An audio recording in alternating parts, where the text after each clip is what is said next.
I sat down on the white-painted wooden chair, facing my parents and my two younger brothers in the familiar kitchen I once considered home. The aroma of pot roast and garlic bread filled the air, evoking memories of family dinners from my childhood. But tonight, something felt different. Nathan and Lucas, my twin brothers, leaned back in their chairs, their expressions triumphant. My parents, David and Margaret, exchanged a quick glance before my mother spoke, her voice carefully composed. "We want to talk to you about an important decision." I set my fork down, feeling the tension rise within me. "We've finalized our will," my father continued, his tone steady but lacking its usual warmth, "and we want you to hear it from us now, so there's no confusion later." Nathan leaned back, crossing his arms over his chest, a smug smirk forming on his lips. "To put it simply, everything goes to us."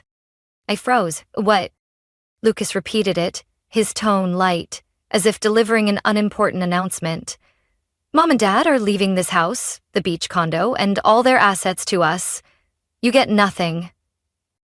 The room suddenly fell silent, except for the distant hum of traffic from the quiet suburban street outside.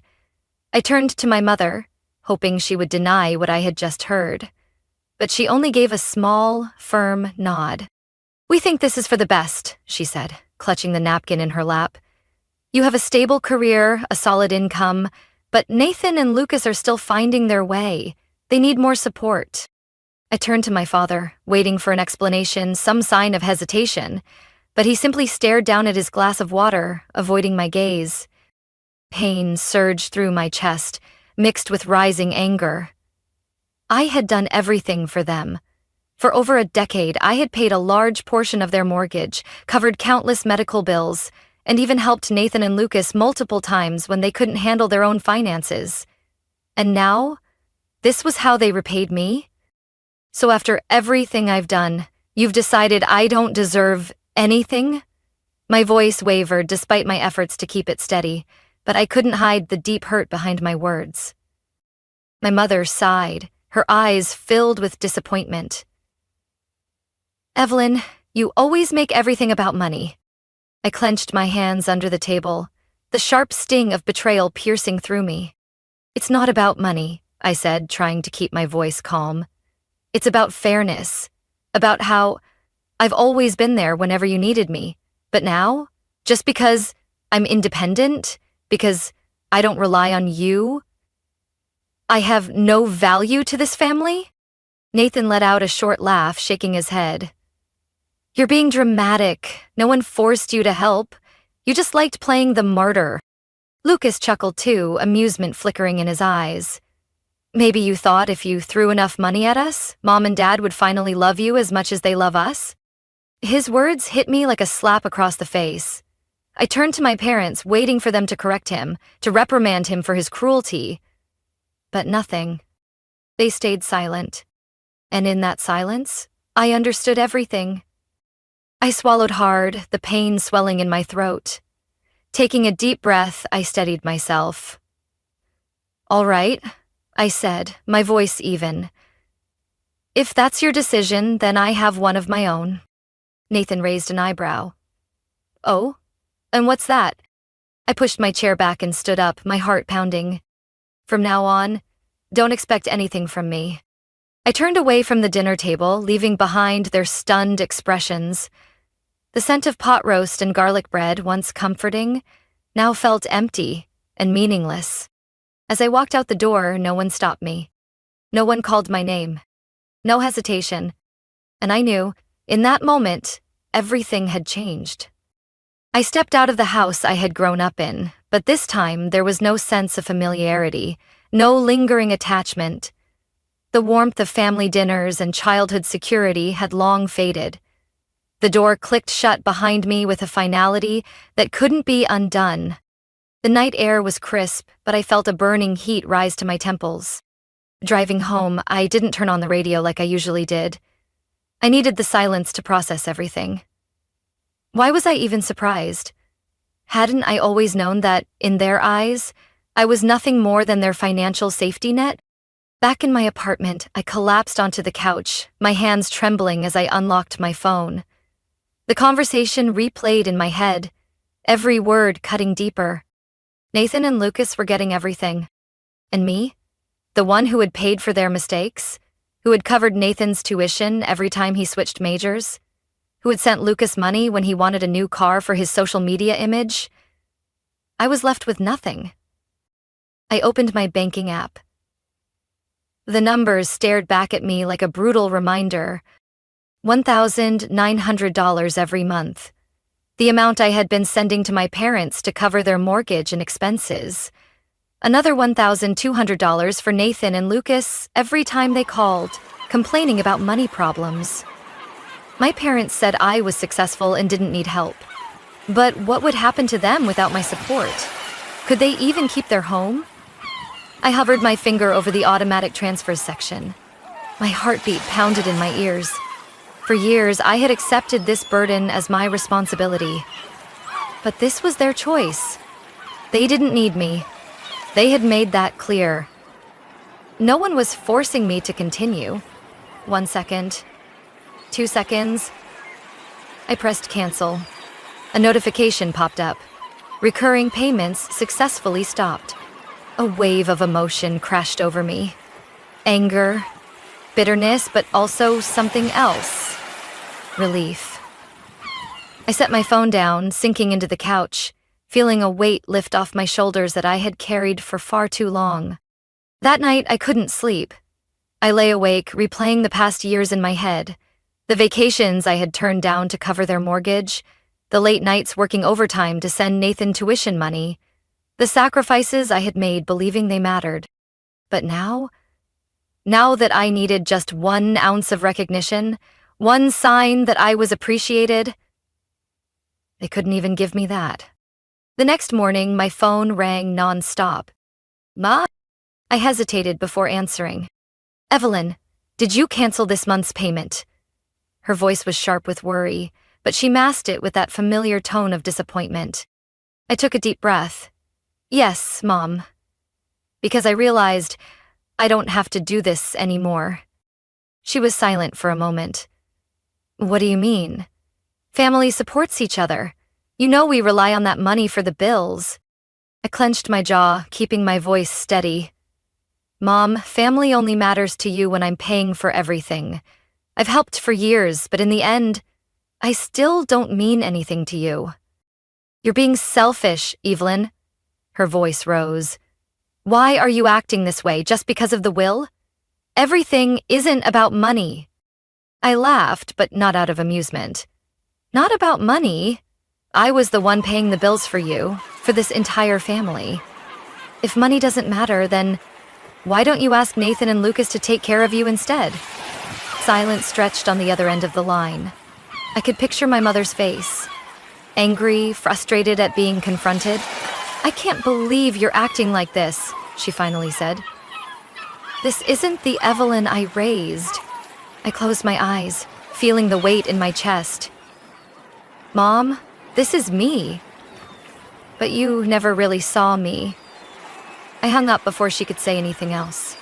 Standing there in my apartment, emotions swirled inside me. I knew she would call again. Dad might try too.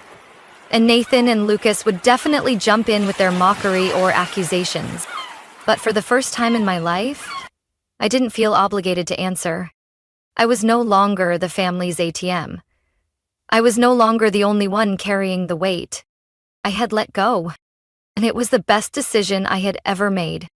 I set my phone down on the table, feeling both weightless and heavy at the same time. Mom had said exactly what I expected, accusing me of selfishness, of betrayal, of abandoning the family. But what she didn't realize was that I had heard those words so many times that they had lost all meaning. I looked around my apartment, suddenly seeing it in a new light. It was no longer just a stopover between work and endless bank transfers to my family. It was mine. The only space where I didn't have to carry anyone else's burdens. I opened my laptop, pulled up my bank statement. The list of monthly expenses stared back at me. Transfers to my parents, to Nathan, to Lucas. A constant reminder of the dependency they had placed on me. Not anymore. I canceled them one by one, each confirmation feeling like a sharp, clean cut from the past. $1,900 for the mortgage, gone. $600 for utilities, gone. I sat there, staring at the screen, which now showed no active recurring payments. And for the first time in years, I felt free. But strangely, an emptiness crept in. I had spent so much time, so much effort being the responsible daughter, the one who carried what Nathan and Lucas were never asked to. Now, without those obligations, what was I supposed to do with myself? I stood up, poured a glass of water, sipping it slowly. Outside the window, the city buzzed on, life moving forward. And yet, I felt like I had just stepped into an entirely new world, one where I could set the rules. My phone vibrated, a message from Lucas. "What the hell are you doing? Nathan just told me you cut off the money. Do you think this is funny?" I read it, but didn't reply.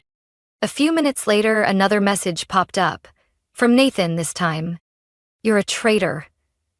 Don't expect anyone in this family to see you as one of us ever again."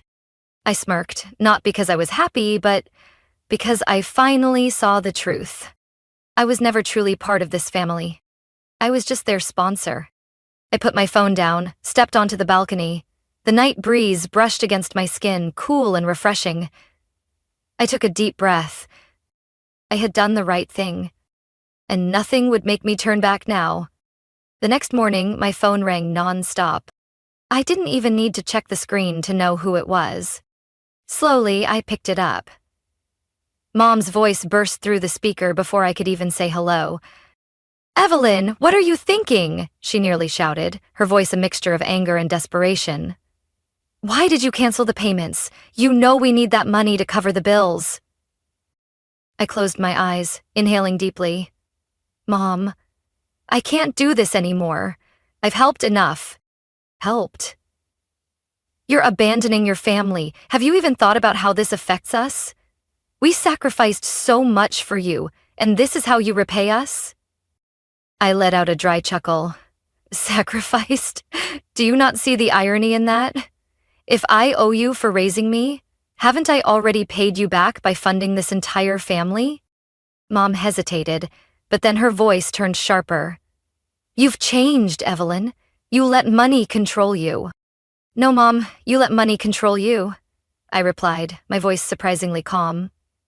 "But I'm not your personal bank anymore." She exhaled loudly and hung up without another word. I stared at the screen. Then more messages flashed. "Nathan, you're ungrateful. Mom's crying because of you. Lucas, you think you're so smart? You'll regret this one day. Nathan, don't bother showing up at our parents' funeral when they're gone." I read each message, anger bubbling beneath my skin. Not one apology, not one question about why I had done it.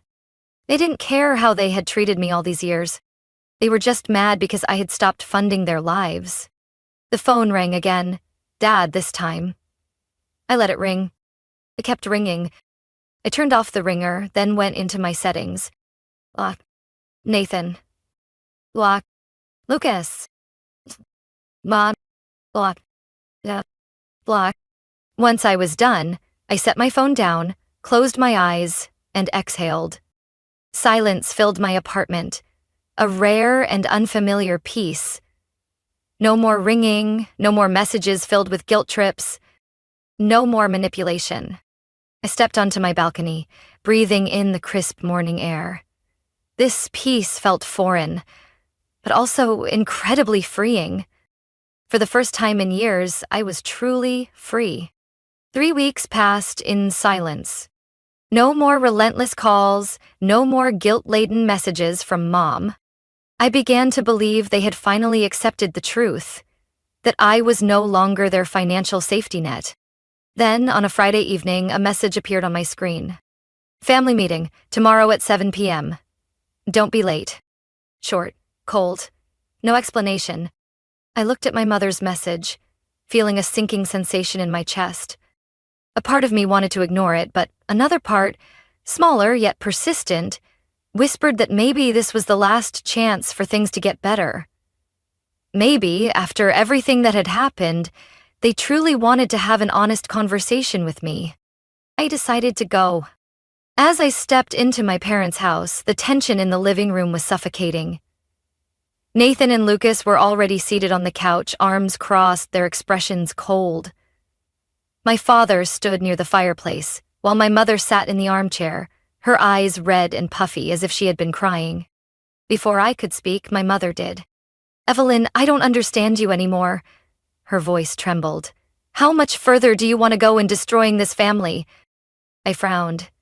"What are you talking about?" My father let out a heavy sigh.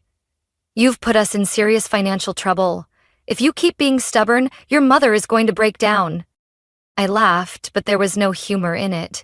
"So now I'm the reason Mom is exhausted? What about all those years I carried this family financially? She seemed just fine then." Nathan scoffed, shaking his head. "You always make everything about money. Do you really think the world revolves around you?" Lucas leaned forward, arms crossed in defiance. "Come on, you have a good job, a comfortable life. Why are you making such a big deal out of this?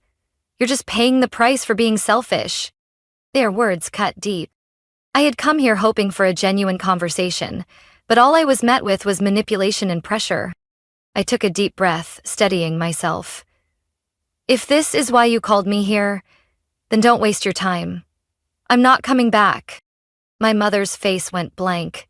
"What did you just say?" I stood up, taking one last look around the house. "I have done everything I could to be a part of this family. But if my worth to you is only measured by how much money I bring in, then I don't need that kind of love." No one said a word as I turned and walked toward the door. No one stopped me. I left, for good this time. 2 days later, when I returned to my apartment late at night, I immediately sensed something was wrong. My front door had been sealed shut with industrial foam, covering the doorframe and handle. I reached out and touched the hardened material, solid and cold. Someone had done this on purpose. I took a step back, my heartbeat pounding in my ears. This wasn't some harmless prank. This was an intentional act to keep me out of my own home. Without hesitation, I grabbed my phone and checked the hallway security camera. I fast-forwarded through the footage from earlier that evening. And then, there it was. Lucas, wearing a baseball cap and a hoodie, but his posture and stride were unmistakable. He smirked as he held the foam spray can, carefully filling every crack and crevice of my door. My hands trembled with rage. I didn't hesitate. I called the police. When the officers arrived, I handed over the footage as evidence. One of them nodded as he watched the video. "Do you want to press charges?" I gripped my phone tightly, a chill running down my spine. If I let this go, it would only escalate. Lucas wasn't just angry. He was willing to cross the line to retaliate. I took a deep breath, my gaze firm. I want him held accountable. The next day, my phone rang again. I ignored it. Then Dad. Then Nathan. Finally, I picked up.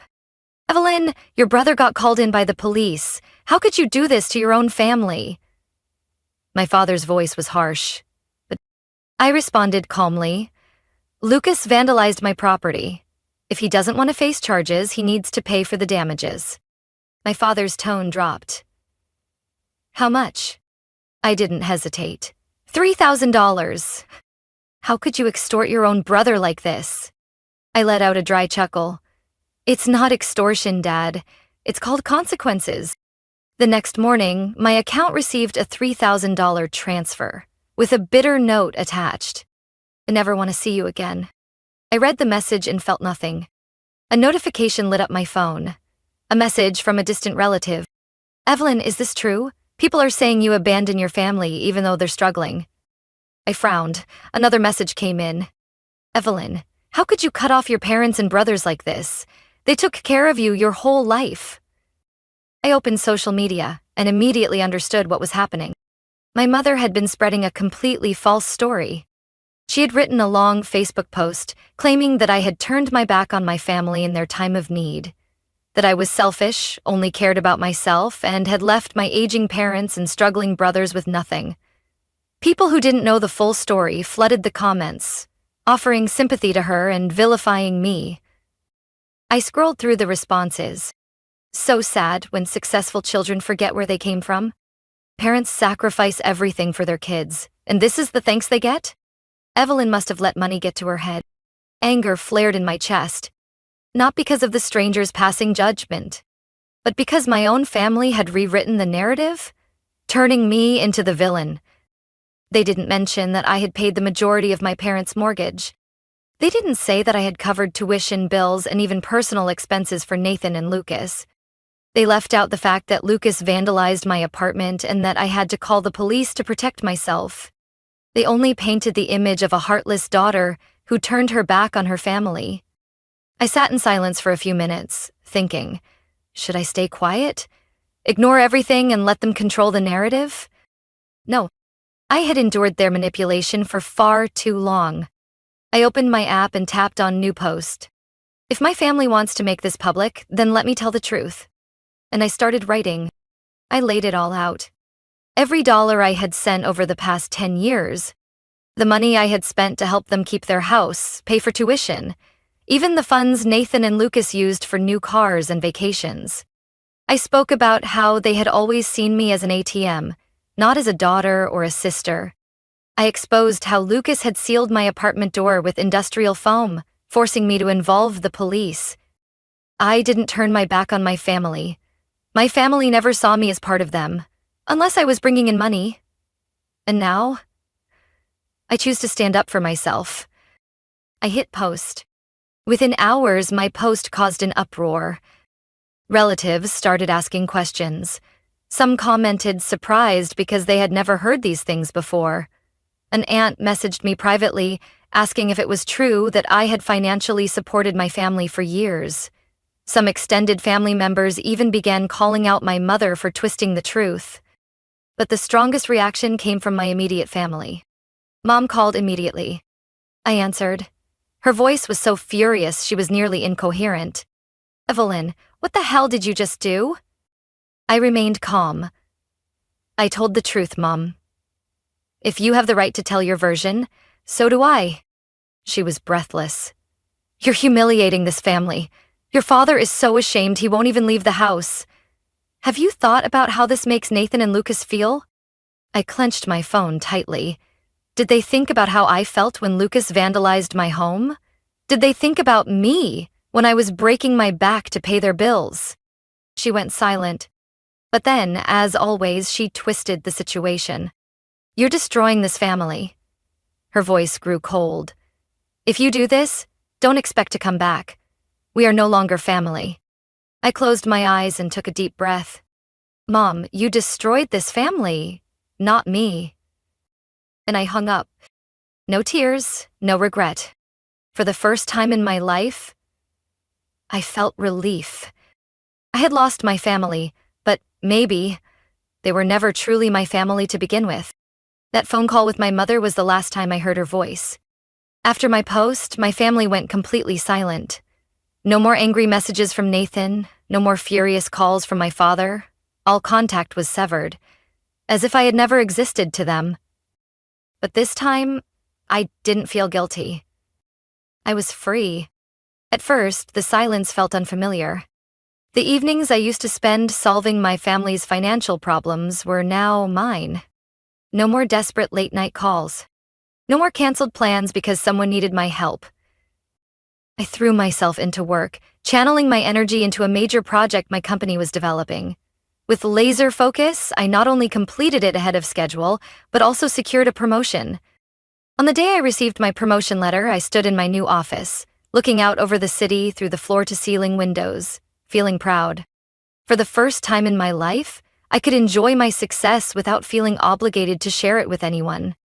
And then, I decided to travel. I had always dreamed of taking a long trip, but every time I thought about spending money on myself, I was pulled back into my responsibility. But now, nothing was holding me back. I booked a ticket to Italy. When the plane landed in Florence, I felt like I was stepping into an entirely new world. The cobblestone streets, the outdoor cafes filled with the scent of espresso, the historic buildings whispering stories of the past, it all made me feel more alive than ever before. I wandered through Florence's narrow alleyways, spent hours in museums marveling at Renaissance paintings I had only seen in books. I ate the freshest pasta of my life, sipped rich red wine as the sun set over the terracotta rooftops. I was no longer the person who constantly worried about others. I was no longer my family's bank account. I was just me. One late afternoon, I was sitting in a small cafe near Piazza della Signoria, enjoying a hot cappuccino. "You seem to really like this place." I looked up, meeting the warm gaze of a stranger. He had light brown hair, a relaxed smile, and an effortless confidence. "I think I just fell in love with this city," I replied with a small smile, taking a sip of my coffee. He pulled out a chair and sat across from me without asking, as if we had known each other for years. "Me too," he said. "This is my third time coming back." I raised an eyebrow. "A loyal traveler, huh?" "You could say that. My name's Alex." "Evelyn." We talked for a long time. He was from New York, worked in interior design, and had a deep passion for European architecture. His voice was calm, steady, sometimes laced with effortless humor. I couldn't remember the last time I had talked to someone without pressure, without tension. With Alex, there was no pretense, no expectations, just a simple, chance encounter. A genuine connection between two strangers. As I stood up to leave, he smiled. "If you ever want company while exploring Florence, I'd be happy to join you." I hesitated for only a second before nodding. "I think I'd like that." The next few days felt like a dream. Alex and I wandered through local markets, sampled gelato, and walked along the Arno River as the golden sunset painted the sky. He didn't ask about my family. He didn't probe into my past. He just saw me for who I was in this moment, a woman finally embracing her freedom. For the first time in my life, I felt valued. Not for my money, not for my responsibilities, but just for being me. One evening, as we sat on a rooftop terrace, I gazed at the glowing city lights and smiled to myself. I had once believed that my happiness depended on my family.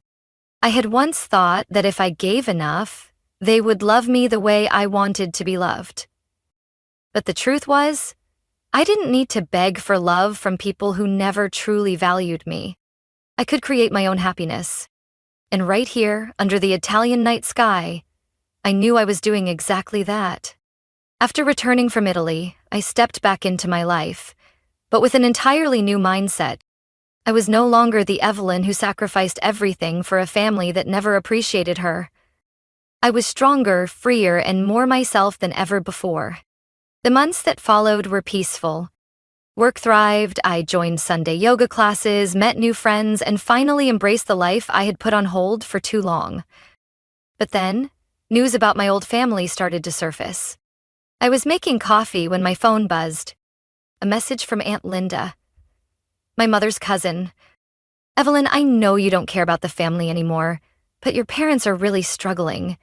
Your father is working night shifts at a warehouse, and your mother is taking hourly cleaning jobs. They both look exhausted." I paused for a moment, staring at the screen. I had seen this coming. When I was financially supporting them, my parents never once considered standing on their own. They relied on me as a lifeline, never stopping to think if I was tired. And now that I had cut them off, they were forced to face reality. I set my phone down without replying. A few days later, I heard from a friend that Nathan had lost his job due to poor performance, and Lucas was still chasing his dream of becoming a social media influencer. But getting nowhere. I wasn't surprised, and I no longer felt responsible for them. They had the chance to change, to learn independence, but they didn't, and now they had to face the consequences of their own choices. I once thought that not spending Christmas with my parents and brothers would make me feel lonely, but as the holiday approached, I realized that I had people who truly cared about me, and that was what mattered most. I decided to host a small gathering at my apartment. Aunt Daisy arrived early, carrying a box of homemade cookies and a warm hug. "I'm so proud of you, Evelyn," she said as I welcomed her in. I smiled. "You're the only person in the family who's ever said that to me." Daisy looked at me, her eyes filled with both understanding and sadness. "I just wish they had realized your worth before it was too late." I didn't respond. Instead, I poured her a glass of wine and invited her inside. One by one, my friends arrived, bringing wine, desserts, and laughter. That entire evening, I laughed more than in any Christmas before. No forced conversations. No pressure to meet anyone's expectations. Just me, being happy on my own terms. As the clock struck midnight, I stood on my balcony, gazing at the twinkling Christmas lights across the city, and felt something I had never truly felt before. No more invisible burdens. No more feeling used. Just me, my life, and the people who truly loved me for who I was. And that was the greatest Christmas gift I could ever receive. I sat in my armchair, watching the city lights reflect against my window. Outside, the world kept moving, cars and people filling the glowing streets. But inside me, there was a stillness I had never known before. I had once believed that family was everything, that I had an obligation to sacrifice for them, no matter how they treated me. I had convinced myself that if I tried hard enough, if I gave enough, they would finally accept and love me. But the truth had been far different. Family isn't defined by blood alone. Family is made up of those who appreciate you, those who don't take advantage of you, those who love you without conditions. And my parents, Nathan and Lucas, they had never truly seen me as family in that way. I thought back to the way they cut me out of the will, as if to make a final statement that I was worth nothing to them except for my money. They believed that would break me, that I would beg for their acceptance again. But what they didn't realize was that they had unknowingly given me the greatest gift of all. They had severed the last remaining tie between us. They had set me free.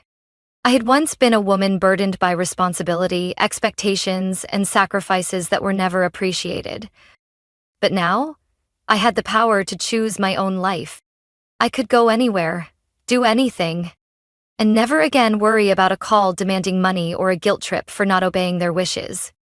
I could spend my time with people who truly loved me, friends who stood by me, even when I had nothing left to give. Aunt Daisy, who had quietly supported me all along. I could love and be loved freely, in a way I had never experienced before. My eyes drifted to my phone on the table. There were no missed calls from my family. They had let me go.